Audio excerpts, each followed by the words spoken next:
खौफ में Israel, Iran का एटम बम तैयार। बातें और दावे तो बहुत दिनों से हो रहे हैं कि ईरान इजराइल से हमास चीफ इस्माइल हानिया के बदला जरूर लेगा, लेकिन हमास चीफ हानिया की हत्या के 16 दिन बाद भी ईरान ने इजराइल पर एक भी गोली अभी तक नहीं चलाई है।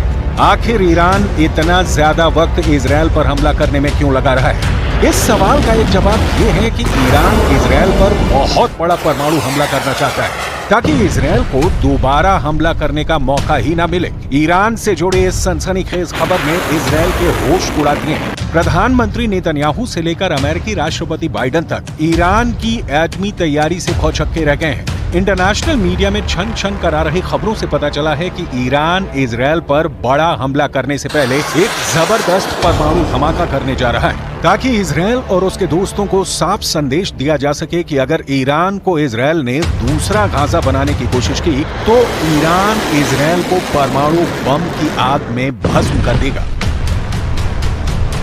जरा देखिए ईरान के परमाणु हमले को लेकर क्या तैयारियां चल रही हैं।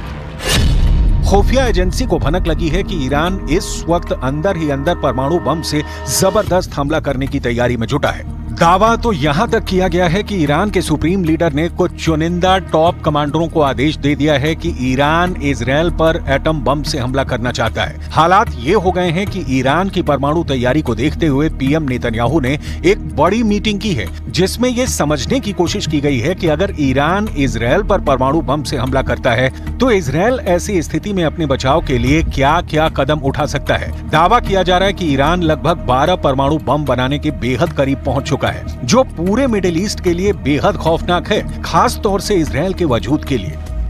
ईरान अपने बेहतरीन ड्रोन और मिसाइलों के लिए मशहूर है। दावा किया जाता है कि ईरान के पास लगभग 48 से ज्यादा ऐसे बंकर हैं जिसमें घातक मिसाइलें मौजूद हैं। दिक्कत यह है कि ईरान से इजराइल के बीच की दूरी 1700 से 2000 किलोमीटर तक है।